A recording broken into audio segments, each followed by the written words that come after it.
Strange Planet with Richard Syrett from AM 740.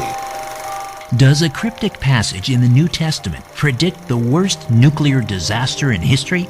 In the book of Revelation, 7 trumpets are sounded by the Lord, warning of impending apocalyptic events. Revelation chapter 8 verses 10 and 11 describe the third trumpet or warning. The third angel sounded his trumpet, and a great star, blazing like a torch, fell from the sky on a third of the rivers and on the springs of water. The name of the star is Wormwood. A third of the waters turned bitter, and many people died from the waters that had become bitter. Carl Gallups is a best-selling author, a broadcaster, and a senior pastor from Florida. The Chernobyl nuclear disaster corresponded to the third trumpet of Revelation because the word wormwood, well, that's the English word translated from the Greek word that the New Testament was written in, but if it was written in Ukrainian, it would literally say the name of the star was Chernobyl. The Chernobyl disaster of April 1986 was the worst nuclear power plant accident in history in terms of cost and casualties. During the accident itself, 31 people died. Another 50 emergency workers died soon after the accident from acute radiation syndrome, and long-term effects such as cancers are still being investigated.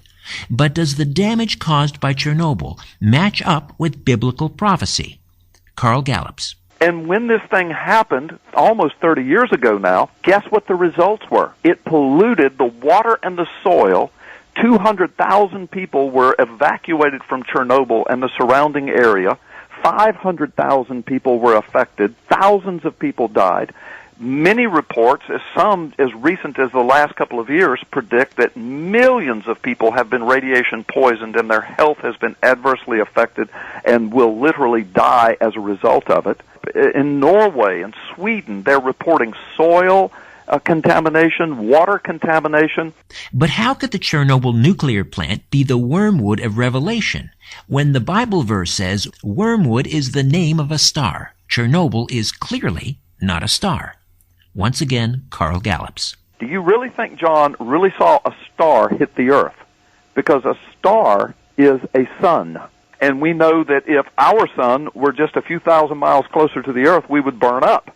This is not a literal star. It's a messenger. It's a harbinger. It's an ominous warning.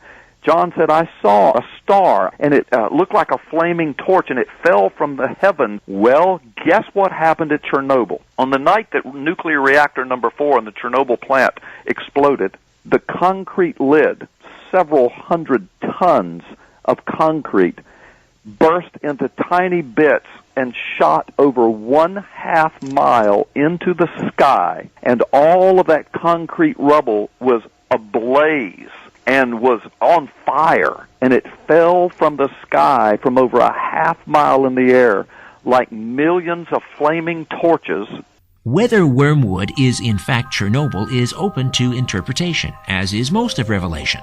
Regardless, Chernobyl was a catastrophic event, and the consequences will be felt for generations to come. No doubt there will be other such events, Fukushima being one example. Perhaps T.S. Eliot was right after all. This is the way the world will end. Not with a bang, but a whimper. I'm Richard Syrett. Richard Syrett's Conspiracy Show airs live every Sunday night at 11 on Zoomer Radio, AM 740. If you find this content compelling, please share this MP3 with your friends. And I hope you'll consider attending my upcoming live stage event, Follow the Truth 2, happening the evening of Sunday, April the 26th, at the Regent Theatre in Oshawa, Ontario. For more information, visit followthetruth.tv. You can order your tickets by calling the box office at 905-721-3399. That's 905-721-3399. 905-721-3399. Hope to see you there.